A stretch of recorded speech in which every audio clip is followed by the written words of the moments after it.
Wow. What's this? This is the North Pole. No, it's not. Yes, it is. No, it's not. Yes, it is. No, it isn't. Yes, it is. No, it isn't. Yes, it is. No, it's not. Where's the snow? Why are you smiling like that? I just like to smile. Smiling's my favorite. Make work your favorite. That's your favorite, okay? Okay. Work is your new favorite. Fine. It's time for the announcement. Okay. Okay, people, tomorrow morning, 10 a.m., Santa's coming to town. Santa! Oh my God! Santa here? I know him. I know him. He'll be here to take pictures with all the children. Yeah. Just keep your receipts. 10 a.m. tomorrow. 10 a.m. tomorrow. Santa's coming to town. Yes. Can you sign this for me? Oh, hi. Santa's coming.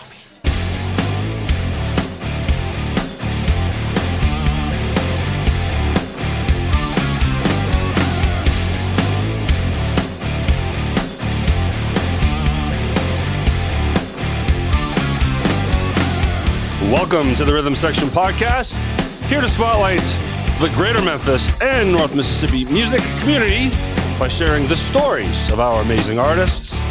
Produced by SRP Studios, elevating brand visibility and credibility for businesses using podcast marketing. Go to srpstudiosllc.com for a free consultation.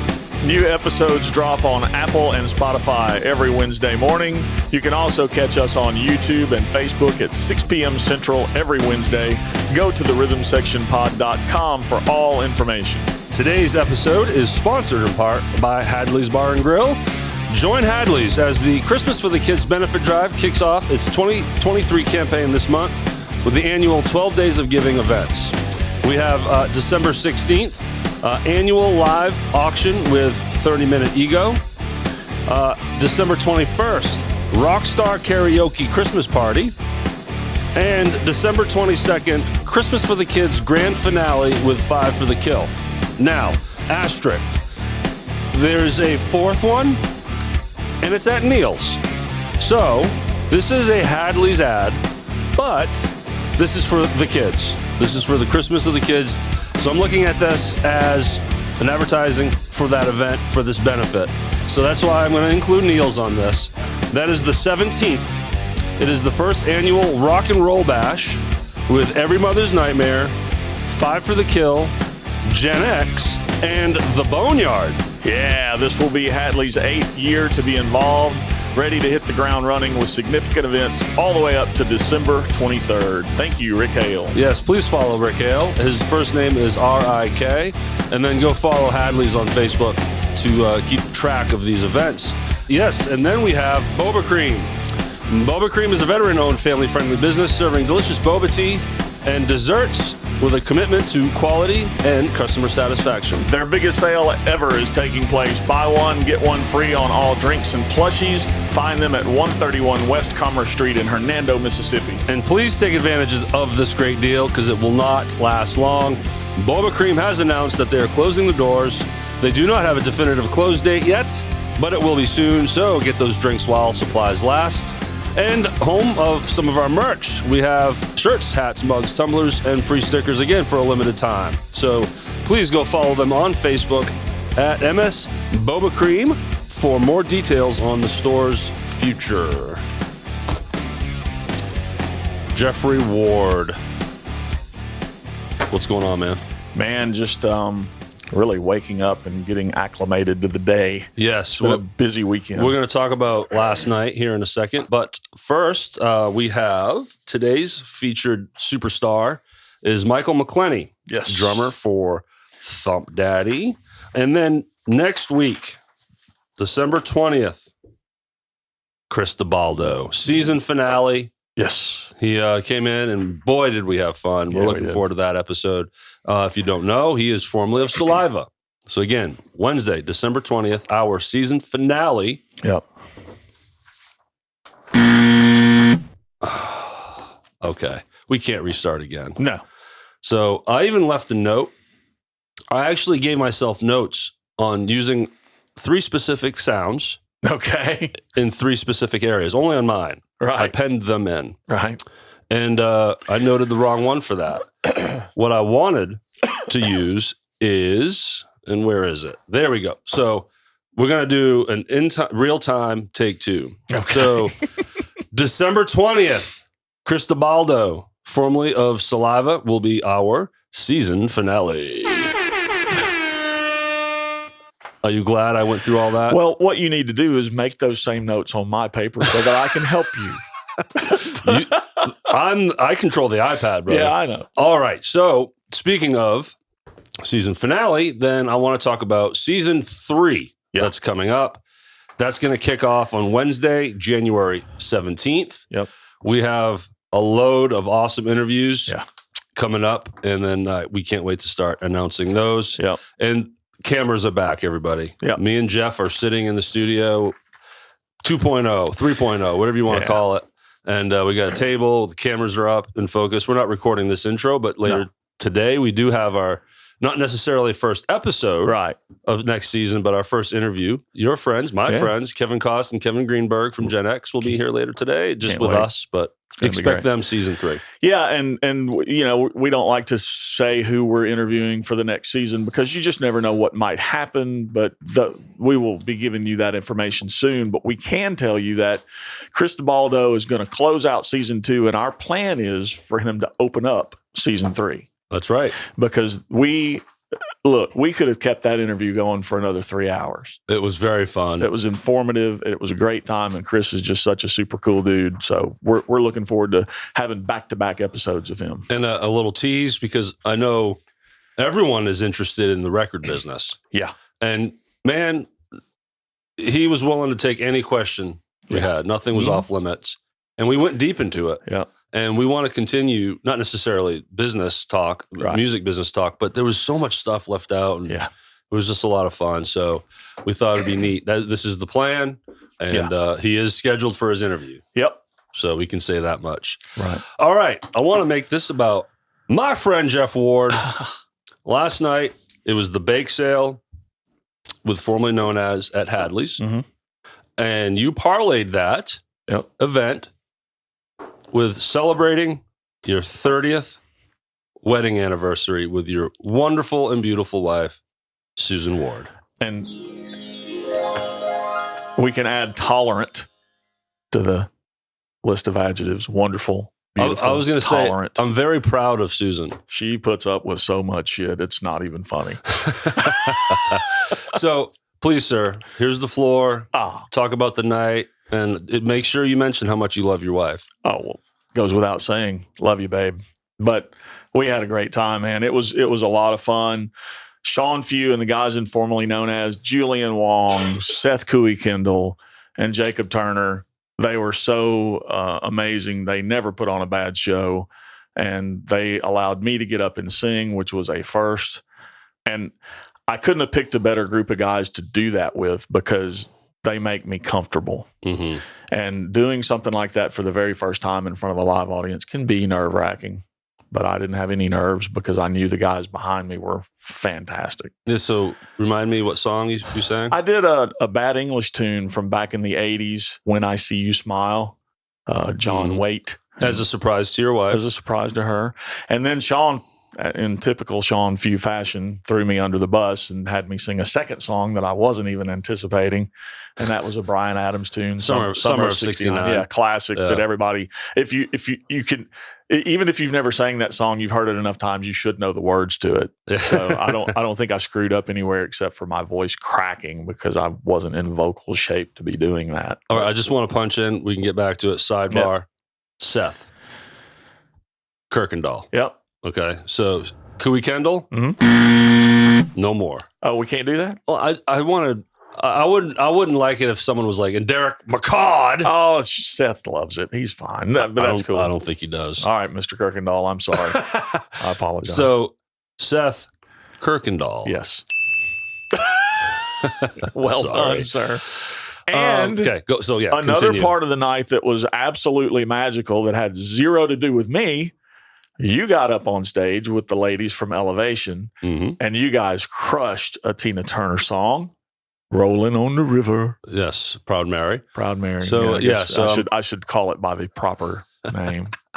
So yes, LaShawn Robinson, Yes. Melanie Pierce, Yes. of Elevation Memphis, was sitting with us. We're having a good time. And Shawn just kind of shouted it out. And the girls were like, okay. And then they're like, come up with us, please. And I was like, hell yeah, let's go. Yeah.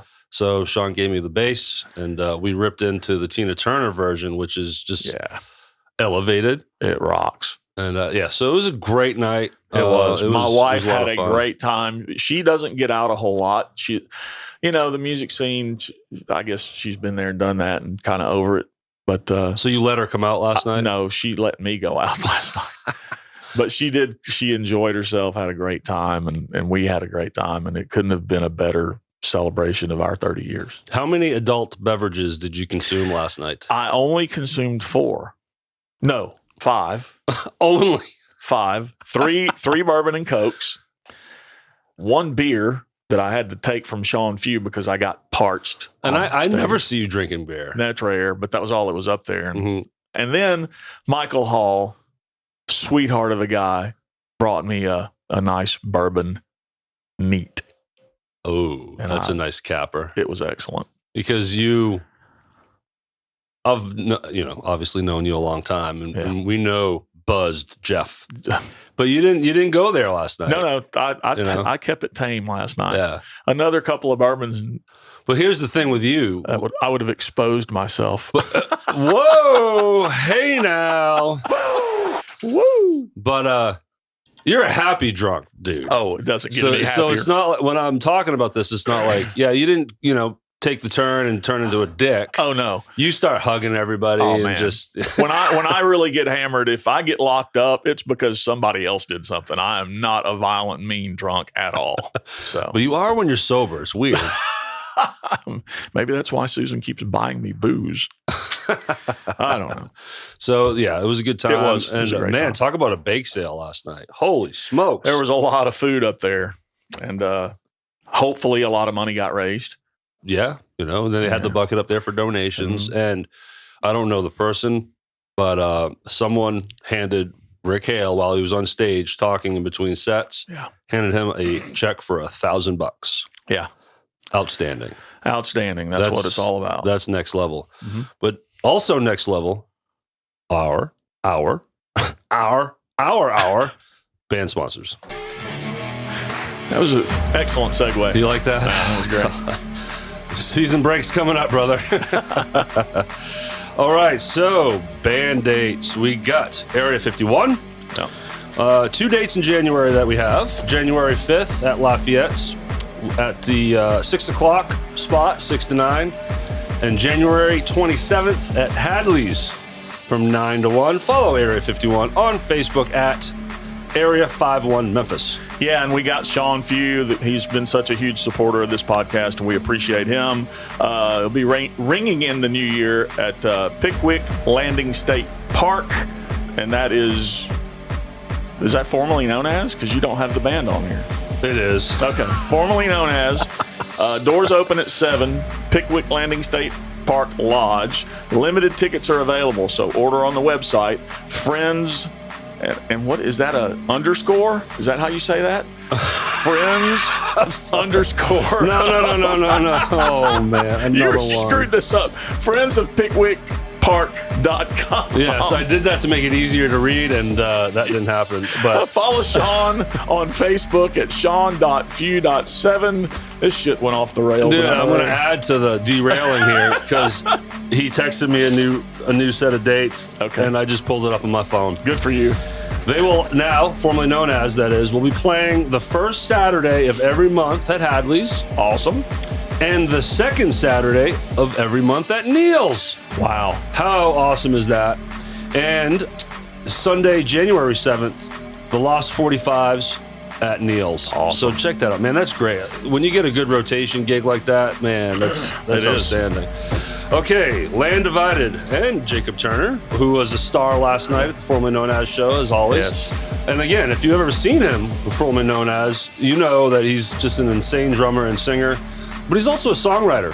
Yep. And founding member of a band named Land Divided. So you can check out his solo work on YouTube. Go to Jacob Turner Music and subscribe to that channel, please, and check out his music. And then for Land Divided, they're heading to the studio in January 2024, and they need our help funding their production. Yep. So we can support them by donating to their GoFundMe page, which you will find. The link will be in the description of this episode on Facebook, YouTube, and all the audio platforms. Scroll down, click that link, and help them out. They want to rise up in Memphis and make an impact in 2024. With our help, they can do that. Follow Land Divided on Facebook at Land Divided. And our good friend Seeing Red, New Year's Eve, save the date. Seeing Red will be performing at the Peabody New Year's Eve party. So make plans now to dance your way into 2024 with Seeing Red. General admissions and VIP packages and tickets are available and on sale now. Go to PeabodyMemphis.com and grab some tickets before they sell out. Monthly residency at Lafayette's. We've got Saturday, January the 13th, Saturday, February the 10th, Saturday, March the 9th. All of these shows are at 10 p.m. start time. You can follow Seeing Red at seeingredband.com. Thank you, Chris Craig, and all the members of Seeing Red for your support. That's right. So I feel like we missed this. I mean, You could have played that like 8 times. I know. I realized, man, we squirreled a lot as usual. Sorry, everybody. So, all right. Michael McClenney, the badass drummer. Yes. For Thumpdaddy. Who came out Friday night to see Contraband at Lafayette's. Okay, cool. I appreciate Michael coming and saying hi and hanging out. And Lance Binder showed up for a few songs and he said hi. So we love you guys and thanks for coming out and supporting us. It's great when other musicians show up to your gig. Yeah. You know, I was thrilled at the Tina Turner tribute show that we had at Neil's. There was a lot of friends that showed up, and it does change things when you play in front of other musicians. No question. So it helps. It It's adds fun. a little pressure at times because you definitely want to, Right. you don't want to screw up. And when it's a new band and without rehearsing, it can be stressful, but that's okay. You know, shout out to him and Thumpdaddy. Yep. I don't have all their names in front of me, but I know it was my first time checking out Thumpdaddy. Was it yours when we went to Dan McGinnis? I think it was. And they had us sit in. Yeah, I think that was my first time. And Tennessee Whiskey is what we played. So Michael gave you his sticks. Yeah. And we jammed out with them. So that was fun, hanging out with them. But having him in here was great. I learned a lot about him. Yeah. Like I said, I saw him play once with Thumpdaddy, and then we went to see him with Shara Lane in the Drive. I think he's got a new thing coming up with Shara that's going to be like a Taylor Swift Shara has another thing coming. tribute. Shara is just a machine. Her and Shawn and Josh Haynes, all these people that are doing these multiple bands just blow me away, man. I know. And all of Shawn's projects already has a bass player locked in. So we learned that, man, he had a classic religious upbringing. Right. Played in church since he was a child. But we talk about how he wasn't allowed to listen to contemporary secular music, right? Yeah. It wasn't until later that he started, I think it was Red Hot Chili Peppers that was kind of his first aha moment. When I first heard him play, I was like, man, he has sort of that gospel swing to his playing. Yeah. And it made sense learning that. He's also a massive sports fan, isn't he? I knew that before the interview. You can tell that by his post on Facebook. Yeah. You know, he's a huge Grizzlies fan, Braves, 49ers, Titans, Memphis Tigers. He loves all that stuff. And then Tennessee Vols. I wasn't going to mention them just because, but that's kind of conflicting, isn't it? Nothing sucks like a big orange. Just saying. So it was a great interview. You know, it was just cool to hear his stories, and I hope he gets the proper spotlighting. Yeah, because I think more people need to know who he is. Absolutely. You know, is he as out front as the Shawn Fews and Jimmy Phelps and the Josh Haynes is out there? Right. I don't think so, and I'm not slighting him. No, but we want to spotlight, you know, just the people that are out there working and might not be on Facebook constantly. And I was going to say, sometimes you got to remember that's by choice. A lot of these guys don't necessarily want to be out there that much, you know, but he's a fantastic player, and Vols fans, I was totally kidding with that remark about please. So I have no favorite team when it comes to college sports. So true, because Vols fans, man, they bleed orange. Yeah, brother. they do. And I just pull for the SEC, whoever's in there. So that's cool. Michael McClenney, thanks for doing it, brother. Yes. And once again, the rhythmsectionpod.com. Yep. Check that out. And thank you to the audience. And oh, by the way, whoa, did Troy Isom get some love? Yep. I don't think anyone's been shared as much as him. Well deserved. I think maybe Pete Mandello, when we released his stuff, rivaled that. But we love it so much that you support him like you supported him like you did. Yep. But then all season, it's been strong. It's been wonderful. Instagram broke 90. Awesome. I haven't checked Facebook in a minute. I wonder if it's broken 900 yet. It has. That'd be kind of cool if y'all could help us with that. Yeah. That would be awesome. And you know what? Go see a band. And absolutely. There's no more options than now. Nope. Christmas for the kids. Get out there and support that. When you do that, you support not only the kids and the bands and Rick and the establishments that are hosting it.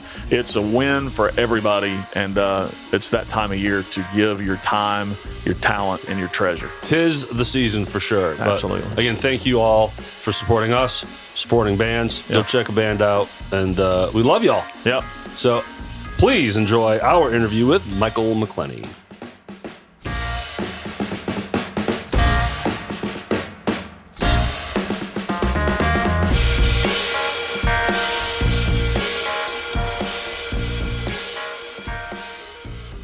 What's going on, Michael McClenney?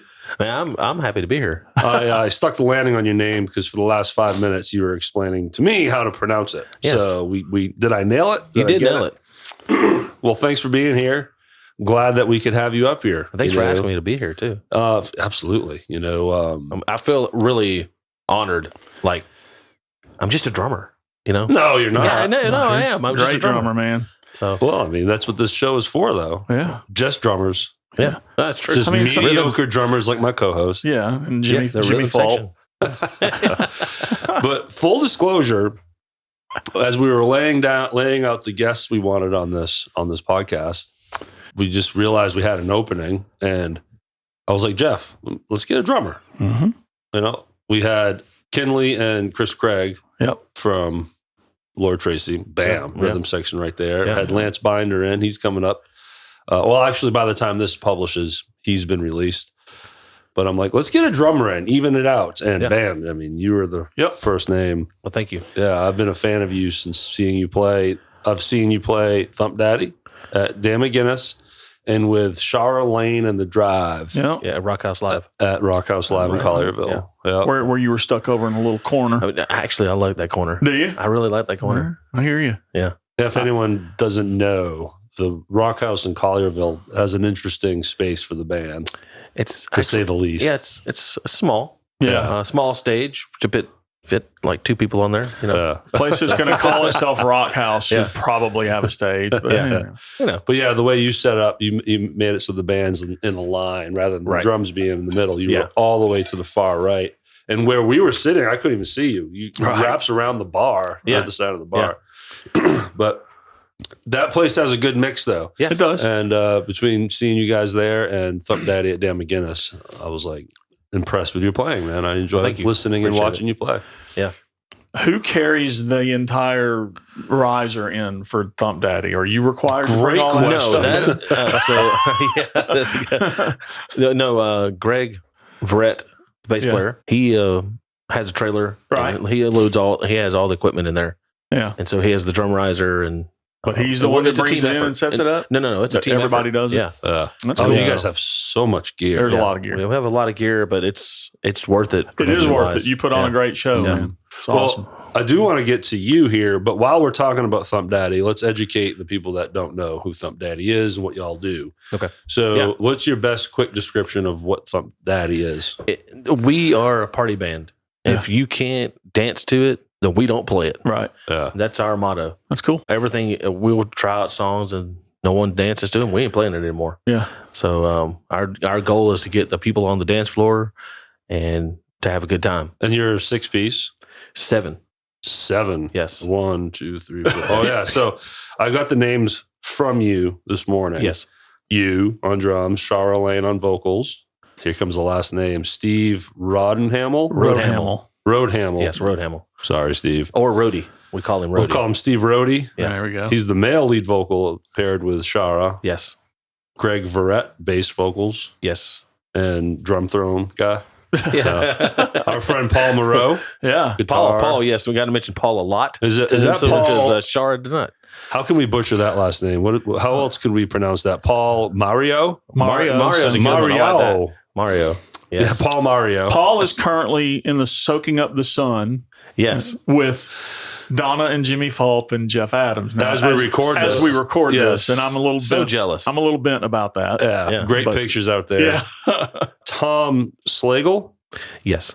He plays sax and keys as well. So That's awesome. when Yeah. Joey's not available to be there, he plays keys and sax at the same time. Did I get his name right? Slagle? Yeah, that's right. All right. And then Joey Valdez. Yes. Keys vocals. Awesome. And there's also David Smith. He's a fill-in guitar player when Paul can't be there. Gotcha. Yeah. Okay. When, But when he Paul's was in in the band. Cancun. Right. Yeah, David Smith was a part of the band before Paul. Uh, And then he kind of didn't want to do all the gigs. So Paul jumped in and Sure. yeah. Yeah. Awesome. That's awesome. Yeah. Yeah. And you guys do a lot of private corporate stuff, don't yes, we do. Yeah, we have a private gig tonight. Only way to go. Yeah. you? Yeah. Making the big bucks. Yeah. Yeah. I mean, And it takes Good it's taken stuff. a lot of years and Sure. effort and mhm. That doesn't happen overnight. no, not at all. This last part of the year, we played one public gig in the past 5 months, I think. Yeah. It's just been all private gigs. I don't blame or you. like barbecue fest or something like Yeah. that where people can come to that, but it's still considered a private event. Right. you Sure. know? Mhm. How long have you been in the band? You've been since the inception?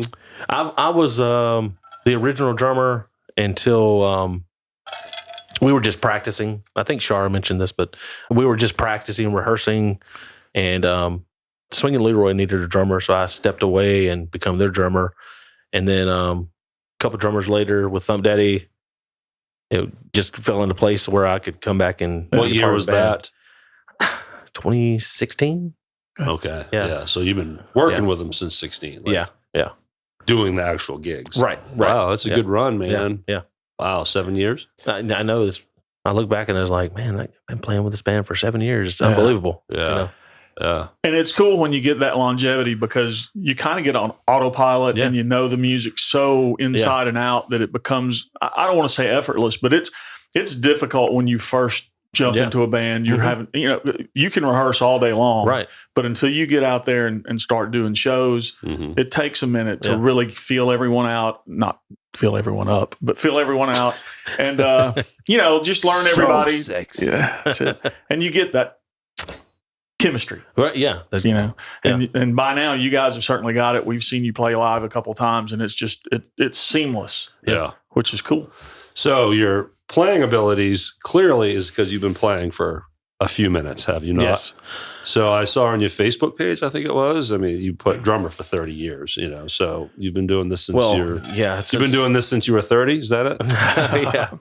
Well, I actually haven't been playing since I consider really playing since I started playing in a cover band. Right. Yeah. Because it's just such a wide genre of Yeah. music. Sure. It's like when you make that first $1, Yeah.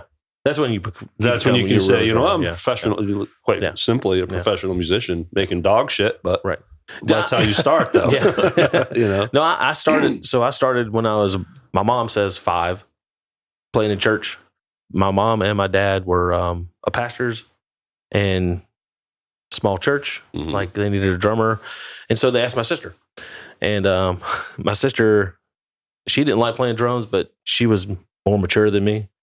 And I would just go up there and bang on the drums, just not even playing the song. But I mean, you were 5, right? yeah. So mean, I finally got old enough, I guess, to start playing in church and went from there. My so, mom- I mean, did you have a kid at home to at least practice on? no, so we lived in the back of the church because, Okay. so I guess I did because I could just go to the auditorium and play anytime I wanted to.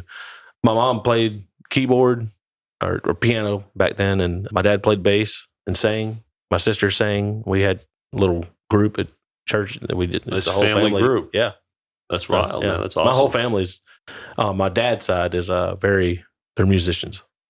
Do you play anything outside of drums? No, Anything additionally? I wish I could play bass. That's I really do. Yeah. I always see hear the bass line in my head. I'm going, man, I could I could do that. You know? Yeah. But then my fingers just don't. It's weird. Like I can get my hands and my feet to sync up, but I can't get my fingers to sync up. Oh, I can't. Yeah. I mean, I can sit behind a kit and hack drum a beat to a click even a little bit, but I mean, I can't do a fill. Yeah. At all. Yeah. Like if I was to play drums in a project, just take the toms away. It's just me, snare, hi-hat, and a ride, you know, and a kick. Like, you know, I can do that maybe, but even then you got to build that feel. Right. I don't have feel. Yeah. I'm just trying to lock in, but your feel is awesome. So I wonder, and I kind of mentioned this when we first met, how your playing has a gospel feel to it. Mm-hmm. And that goes back to years of playing in church, isn't it? Yeah, that's we played gospel music and then got into playing what they consider black gospel music. That's where, you know, the feels come in, where you get the chops. Yeah. You know, I'm not really good at them. Me. But there's some guys out there that are killer dude. At them. But no, that's where I got most of my feels from, is learning or listening, I should say, because we didn't have YouTube back in the day to learn that stuff. We have so many tools now. Yeah. It's crazy. I wish I would agree. Well, I kind of wish that YouTube was around when I was younger. Not that I was born now. and the YouTube. Yeah. YouTube, but no cell phones. Right. Yeah. Oh, yeah, that'd be great. Yes. So during your young years playing in church, what was it like to play contemporary music? Was that frowned upon in your family, or were you allowed to listen and to Kiss and all this other crazy stuff? It was frowned upon. I've had many CDs and tapes taken away and thrown away. Which ones? Red Hot Chili Peppers. Really? Yeah. I've had a bunch of those. And I also listened to a lot of rap back in the day too. So I got you. I don't listen to it much more. But well, how old are you? I'm 46. Okay, 1 year above me. Okay, I just needed that perspective because you and I grew up in the same stuff. Yeah, that's why. Yeah, before we started, we were jamming out to Red Hot Chili Peppers. Yeah, because I one of my top bands too. Yeah, I love it, man. Chad Smith is he's just solid, and that's all a drummer needs to be, is solid. Do you follow Drumeo on YouTube? Oh, I love Drumeo. I mean, have you seen? He's been Jared Falk and yes. Jared's unbelievable. But Chad has all kinds of different clips on there, and he's also a funny guy. Yeah, seems really chill and yet hyper. Yeah, he's very hyper. Okay, so at what point do you start being able to just kind of listen to what you want? When I got married. Really? No, just no. Well, I guess when I was 17, 18 years old. Yeah. So I just adulthood. Yeah. I mean, like back in the day, is I was still just listening to Red Hot Chili Peppers or nothing hardcore because I thought that was a little too pushing it for me and against my parents, but.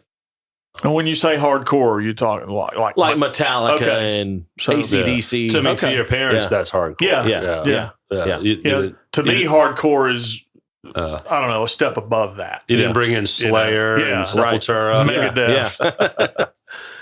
So we're talking 96, 97, and Pearl Jam's out. You know, obviously. Well, the second half 90s did get a little different. Yeah. But outside of the Chili Peppers, who was that drummer or the band or artist that really just kind of took you to the next level? It would have to be like John Blackwell. Who's that? He played with Prince. Okay. Oh, yeah. He was the drummer for Prince. He's also a solo artist, or was. He's not alive anymore, but his chops were just unbelievable. All right. But he's also just a rock solid drummer. I mean, you're playing with Prince. Yeah. But I grew up. You're not a slouch. Yeah. No, I learned a lot from him. I worked at Guitar Center and just played the video on loop. Yeah. In there. So, yeah. So when did you play in your first cover band? It's interesting because I never sought out to play for a cover band. I got a call. Right. And I was working at Guitar Center. And Brian Irvin, I don't know if you know Brian Irvin, former local musician now lives in Orlando, somewhere around there. I met him, and he's like, hey, if you're interested in ever playing for a band in Memphis, you need to get on this Facebook group. What year is this? This was 2014, 15, somewhere around there. Oh, so Thumpdaddy is that's one of your first then? Well, it would be my third. Well, I guess it would be my second, third. Yeah. I don't want to jump ahead here, but I didn't realize that it was a short window between when you went professional and Thumpdaddy. Yeah, well, it's only been not even 10 years that I've been doing this. So we go back to this first band. Yeah. So a guy named Chris Stewart, which Stu and Stacy. I know them. Yeah. I haven't. It's been years since I talked to them. Yeah. They were looking to form a full band because they did a lot of acoustic stuff, but they wanted to start doing the full band stuff. They gave me a call and said, hey, we're looking for a drummer, and would you be interested in auditioning? I was like, sure. Send me the songs. They sent me 10 songs, and I came down, and that's when I met Greg for the first time. Okay. And then, of course, Stu and Stacy. Was Greg the bass player? Greg was the bass player. Yeah. Nice. Yeah. And then I played the 10 songs, left, and didn't think anything else about it. And they was like, hey, we want to come back down and do another audition. And I was like, okay. I was like, man, this must be a big time band. Yeah. 2 auditions. 2 auditions. Right. And so I guess I nailed the second one, and I became their drummer, and it didn't quite work out with the whole thing. They were wanting to do more acoustic stuff. Yeah. So that's when Greg started forming the Thumpdaddy band. And at the same time, Swingin' Leroy called and said, hey, we need a drummer. Yeah. And so I went and did Swingin' Leroy for 2 years, and then came back to Thumpdaddy. Yeah, because that goes back to you went with Greg and started rehearsing in his new project, but simultaneously jumped over to this other band. Yeah. That's so if it wasn't for Stu and Stacy or Chris calling me, I wouldn't know Greg. Yeah. At all. I probably wouldn't. That's how it works. Yeah. You just never know. Yeah. So all those years before playing in a band, clearly you must have still just been practicing and playing for enjoyment. Playing in church. Oh, that's right. Even through your adult. I have not stopped playing in church until this day. Since you were 5-ish, 6? Good for you, man. Yeah. With giving your talents back to God. Yeah. Absolutely. And I always strive to do that. Now, in your church, that's awesome. And I'm going to kind of switch gears a little bit, but in your church, when you're playing, do you get to do some contemporary stuff like Chris Tomlin or Stephen Curtis Chapman and the more? Yeah, those are 2 of my favorites. I go to Life Church in Memphis. Yep. Okay. And so also I started out playing drums there. Now I'm transitioned to a sound guy. Okay. If you ever do that, don't tell me you were a sound person, because then you will never play drums again. Because sound people are very rare to find. Well, they don't have to worry about me doing it. I would run sound once, and they'd ask me to never come back. Well, the thing about Life Church is they like it loud. Yeah. And we run it 96 dBs. Okay. And so it's pretty loud. But I haven't played drums in about 2 years there. But I'm still, if I'm needed, they still you'll back up. Yeah, you'll fill in. Yeah. Oh wow! So, do you miss it? You must. I don't miss it that much because I'm playing a lot. Yeah. With Thumpdaddy. I mean, you guys you got something going on. Would you say every weekend? Almost. Yeah. Yeah. There was a period in October where we were off for 3 weeks, and I was going, I didn't know what to do with myself. Yeah. Your wife was probably sick of having you around. She was like, please why don't you do any more gigs? Yeah. We got to call these guys up. We need to start booking. Yeah. But Thumpdaddy. I went on the Thumpdaddy Facebook page, and they describe themselves as pop, top 40, dance, R&B, disco, funk, and you definitely hit all of that. We do everything, a little bit of every genre. I would add hip hop to that. Oh yeah, we do. Steve is amazing at doing hip hop. Shara has become good at doing hip hop too as well. Mm-hmm. How's Paul with hip hop? He likes playing it, but we're not getting him to rap. He doesn't bust out some raps? No. Paul has said, well, hip hop doesn't have a lot of guitar in it either. Right. So he's just over there. That's why he likes this less word. He doesn't really have to woodshed it, right? So digging around on the intersphere here for information on y'all, I came across a video of y'all playing on WREG News Channel 3. Yes. That was like 5 years ago. Yeah. I've actually been on the news twice. Okay, but since then, No, we've actually been on there twice. One of them was for some type of Christmas deal or whatever, and then the other one was we were just promoting the rooftop party. that's what the one I saw. Okay, Yep, that's what they were talking about Yeah. when they introduced you. What is that experience like playing on morning television? you get there super early before the news starts, and then you have to do a sound check at 6 a.m. I'm like 6 a.m. hitting Wow. drums at 6 a.m. Yeah. Give me a headache. Yeah. But then you just wait for like an hour and a half to 2 hours before you even play your 5-minute song. So sound check is at 6 a.m. Yeah. So then you're setting up, driving there, Mhm. getting up and like, what are you getting up at like 3 a.m. for this? Probably like 4:35, something like that. Damn. Yeah. You guys roll in last minute? Yeah. Well, we don't have to bring speakers or lights, so Yeah. or the drum riser. right. We didn't bring the drum riser. Well, the first time we did bring the drum riser. Okay. You can see that in the video.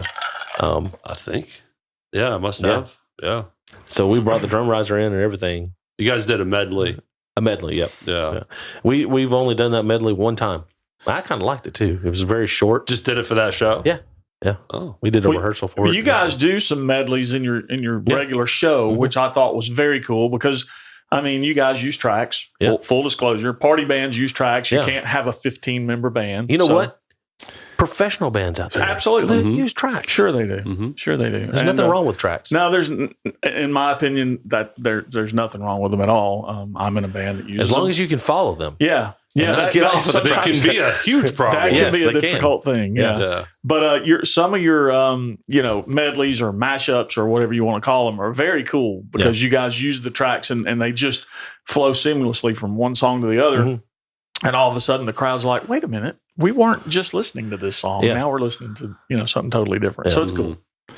We just added a 23-minute medley. Oh, nice. 23 minutes. Yeah, we did it. Some of the That's songs. a set. Yeah, that's I a know, whole set. right? It is, and it's actually tiring. But we would just we've learned. We've actually played some of the songs in there before, but we've never played some of the songs. Right. And we never practiced this medley ever. Okay. And we've done it twice and nailed it both times. Cool. I'm like, that's just because we're such in the habit of doing these medleys and going Right. from one to another. Well, if your goal as a cover band is to keep the crowd up and dancing, Yep. that's the best way to do it. You've Yep. got no dead air between songs. You're just playing for 20 to 30 minutes straight, Yep. and people aren't going to sit down. Yep. They're going to get up there. Mama Darlene is going to get up and Yeah. just cut a rug for the Yeah. whole time. My And, mom, yeah. dancing machine. I love Mama Darlene. She's awesome. Thank you for that. I remember the first time I met her, she's like, y'all make me sweat so much.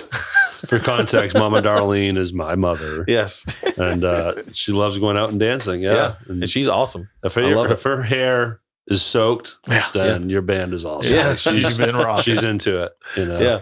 But she'll go dance. She hasn't lately. She's slowed down a little bit. Yeah. But she'd go out to a karaoke night and dance to karaoke. That's crazy. No matter how bad the singer might be. I don't think I've ever danced to karaoke. I know. I've never danced. You don't see me out there dance.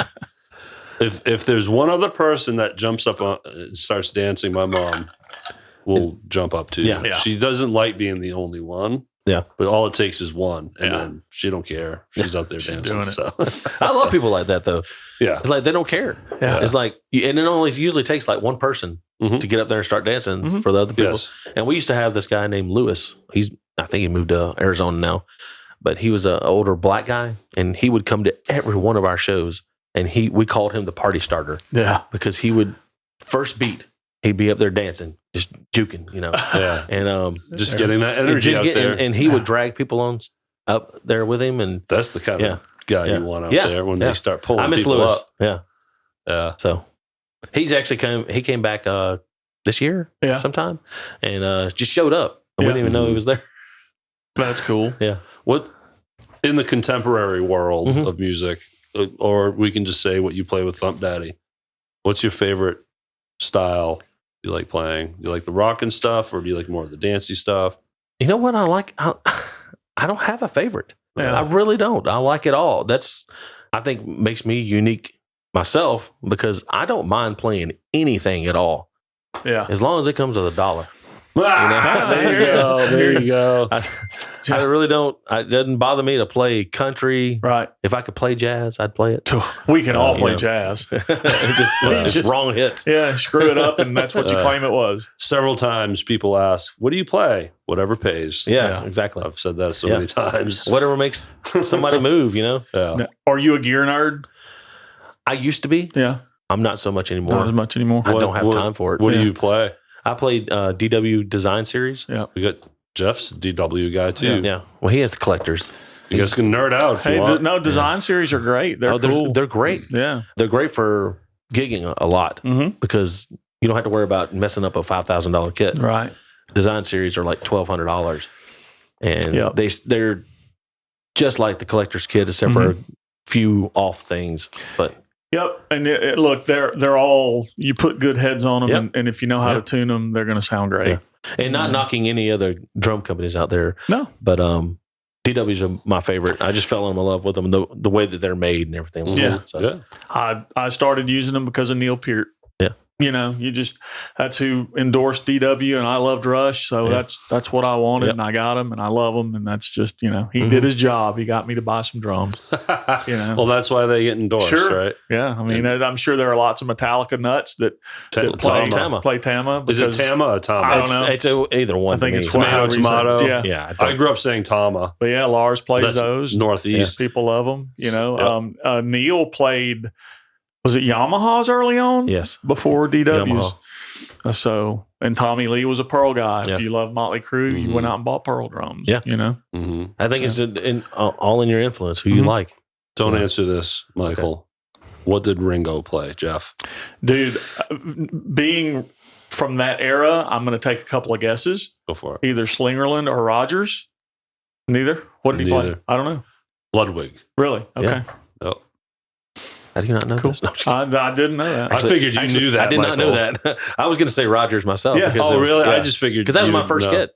Was a set of Rogers. Yeah. I loved it. I've never heard of Rogers. Oh, they're highly sought after now. They're, yeah. I had my kit for 15 years before it just started falling apart. And are you a heavy hitter?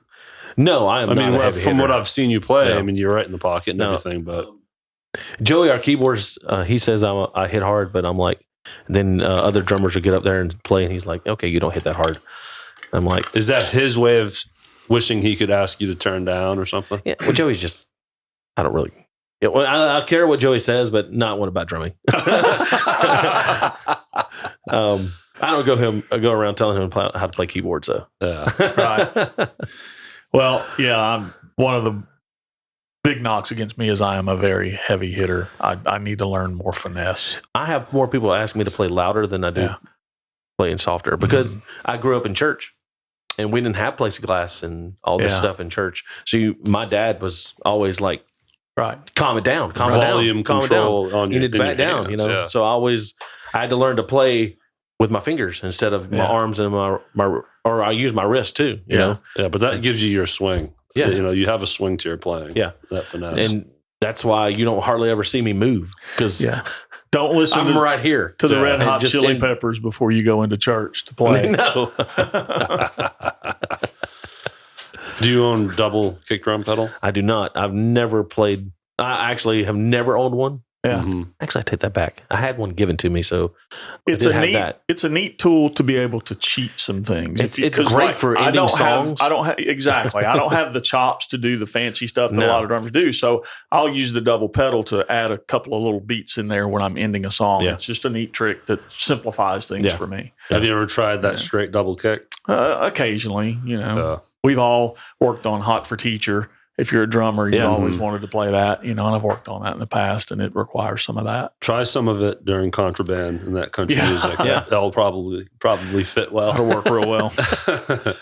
I've never had the need. Yeah. Not that I'm I have great footwork or anything like that, because I don't. No, I get it. I just never have felt the need to use double bass pedal. And you need to give yourself some more credit, sir. You're a great drummer. I guess I'm just super humble about it then. Well, it's the way to be, I think. Yeah. Humility is a good thing, but you are a great drummer. Like we said, we've seen you live a few times, and it's you're fun to watch. Yeah, I don't look for those. I don't go seeking those compliments either. I get it. I just go play drums and that's it. Do your thing, make your money, have fun. Yeah. That's what it's about. Having fun. I'm going to change course here because just following you, I know this, but somewhere in one of your bios, you list out your favorite sports teams. Yes. And clearly you're a sports fan. Oh, I am. I wish I wasn't sometimes. You know how I feel, Jeff. Oh, yeah. You know how it is, Jeff. It's painful at times. Yes. And you're kind of spread out. Obviously, the Memphis Grizzlies, Tigers, and then Tennessee Vols. I kind of get that connection. But then you got Atlanta Braves, San Francisco 49ers. Okay. So I grew up around Knoxville. And so the Vols were on the radio every Saturday. And that's what me and my dad drove around and we would listen to the Vols network. So that's the one you grew up on. Yeah, that's when I fell in love with the Vols. And now I bleed orange and sometimes I don't. I wish I didn't. Yeah. I always look forward to football season starting and then it goes downhill. Yeah. So it's like, because next year. In college, one game. Yeah, one game. That's it. We've already had 2 of them. So yeah, that's a bummer. But how are they doing within the SEC? They're doing good. They just they play Missouri today. You're listening to this. So what happens when they play the Tigers? In football? Yeah. We haven't played them in years in football. Really? Yeah. It's been years. Aren't we the same? No. Oh, I didn't know that. Different conference. What's Memphis? AAC. AAC. Yeah. I did not know that. Yeah. And Memphis Tigers basketball last night, as we record this, just had an amazing win over Missouri. Very, very good win. Great win. Very good win. Yeah. Good deal. Yeah. Go Tigers. We could do a sports podcast too. For the rest of the time, we can just talk sport. You're a Braves fan. I'm a Braves fan. So again, I grew up in the 90s. Yeah. Sports one of the best pitching rotations to ever exist. You're a Braves fan? No, I'm a Cubs fan. That's right, Cubs. I couldn't remember but I don't the 2. dislike the Braves, and the Braves have had a hell of a history. Great team. So for a long time, I didn't have TV. Growing up as a kid, I didn't have TV. It was just one of those religion things, right? Where we didn't have TV. So I didn't start watching sports until like the late 80s. Okay. And then I was watching the Cubs because they were on WGN. Yep, loved them. And during the summertime, it's all day games. Yeah. So I did like them. But when the 90s rolled around, the Braves were doing really good. And that was actually the closest team in Knoxville. Yeah. So you got a lot of their games on television. Yeah. Yeah. Yeah. And then the 49ers thing, I grew up in the Joe Montana era, watching them. So it's just arguably we didn't have the Titans. Yeah. At that time, because they didn't come around until 2000. And so I just fell in love with the 49ers. Yeah, you've made fun of me a couple of times on Facebook for being a Cowboys fan, if I'm not mistaken. Yeah, well, we always tend to beat you. Yeah, so. I know. Talk about being let down. Like you said with the Vols, you're like, I wish I didn't bleed orange. Yeah. The Cowboy fans definitely get tortured every year. The only team I've picked in sports that people haven't been able to give me crap over is the Pittsburgh Penguins. They've had a great run and been a great hockey team, but every other team I like sucks.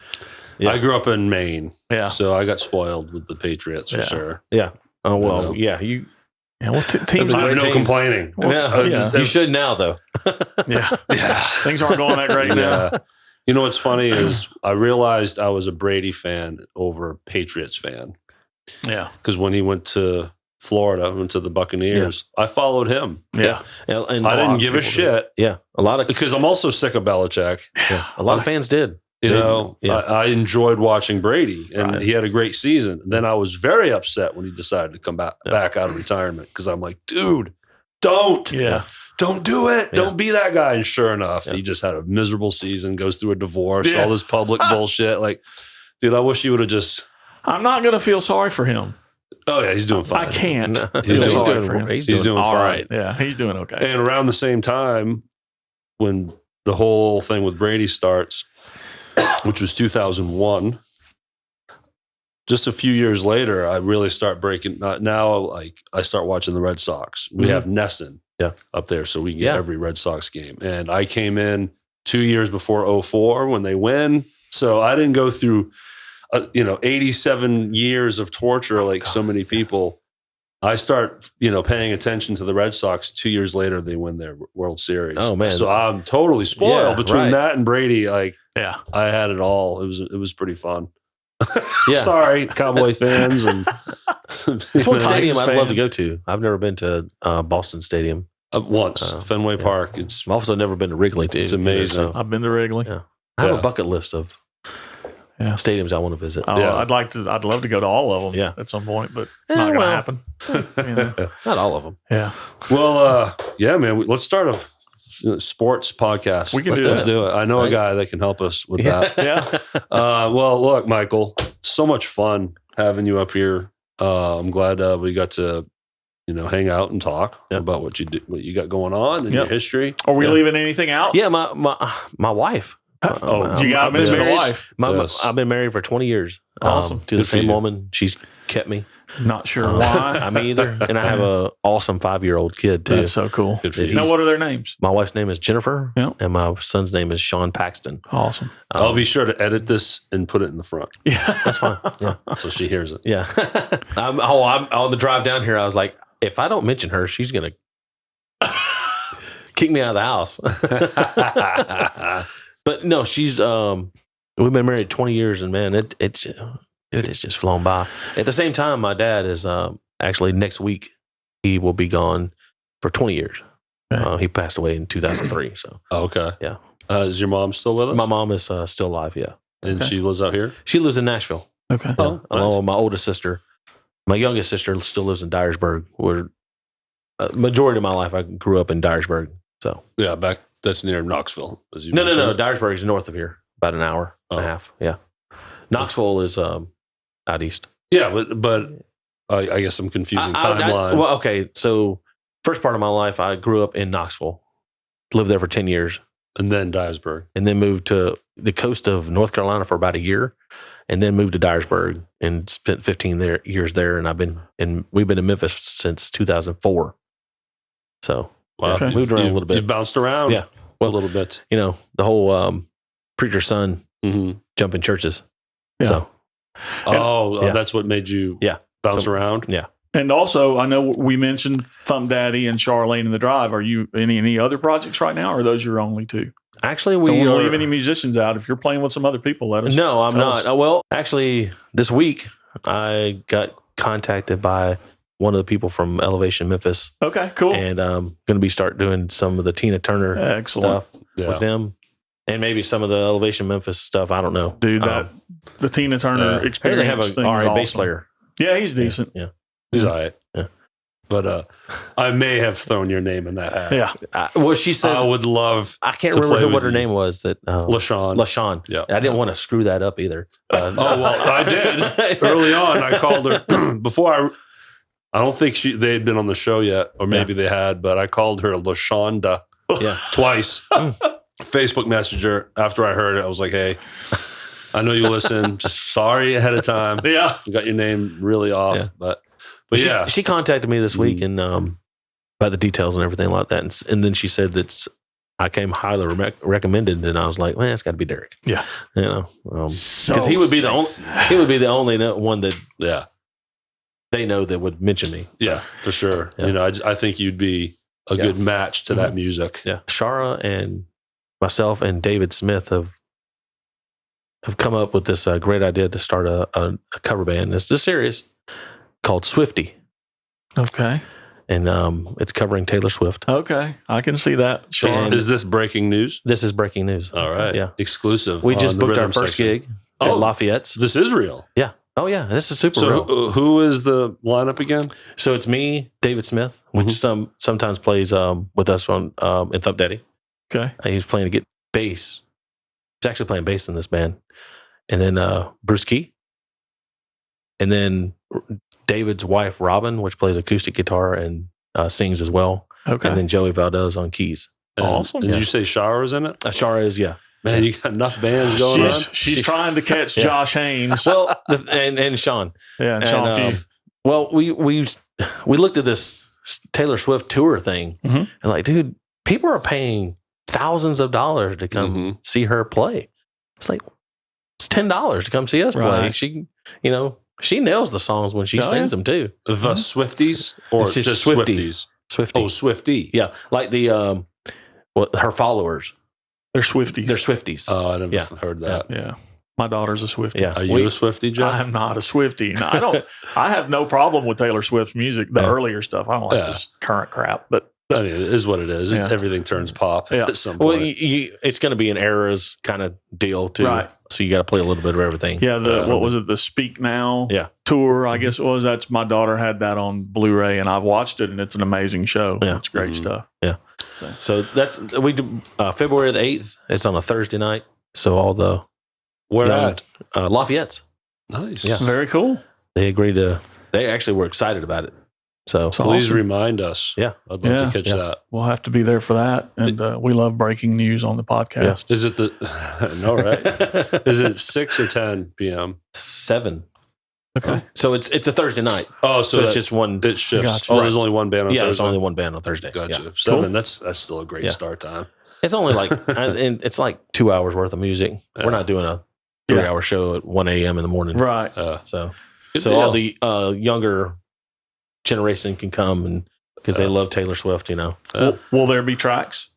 There will be tracks. That's cool. Yeah. Yeah, because there's Has a to lot be. of different There's a lot instruments of- in her there's- stuff that you need. Yeah. There's about 20 different guitars. Yeah. Yeah, For that sure. part stuff. Yeah. Banjos, Yeah. mandolins, Oh, steel guitar. Yeah, we do have a violin player that's playing with us too. Okay, cool. His name is Ethan. Okay. I can't remember his last name.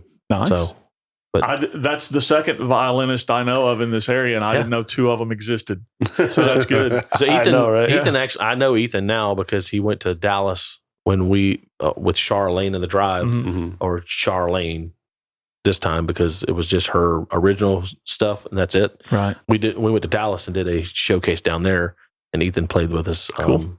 on the violin. He's really good. That's another name I botched. Had to apologize for. Shara. Yeah, yeah. I said Shara. I said Shara probably 7 Man, times. she will check you in a heartbeat too. I the next time I saw her, I got it out before she could. Yeah. I was like, hey, just want you to know. I know that I screwed your name up. Yeah. Sorry. She's very particular about her name. Yeah. Very. It's like I've heard so many variations of it too. So Variations of Shara? yeah. What would be other ones? Shara. Shara? Yeah. Yeah, that makes sense. 2 more things. We are doing a Christmas it's Collierville Christmas. It's December the 3rd at the Herald Theater. Okay. And it's Christmas songs. It's a collective of musicians in Memphis that are doing Christmas music. Cool. So it's free. I think it starts at 7. So come out and enjoy that because it'll be fun. And then our New Year's Eve party for Thumpdaddy. There you go. Yeah, we're doing it at the Hillwood and Davis Plantation in Bartlett. Yeah, you did that last year, didn't you? We've done it. This will be our 4th year. Okay. Tickets are still available. We've sold out all the VIP. Right. And then so tickets are like $125, but it comes with food, and then you get Rock the Boat and Thumpdaddy, That's cool. and all the drinks are included and everything. With that, we've looked at a Nice. lot of other deals in Memphis, and ours is pretty top dollar, man. It's good. Worth It's worth admission. Worth the admission. Yeah. We've sold it out the 3 years we've done it. So That doesn't Yeah. surprise me. no, so Well, again, thanks for coming down Yes. to Hernando. yeah, yeah. And coming enjoyed it. up to the studio. And it's a pleasure getting to know you. Hopefully, some have learned some about me that they never knew.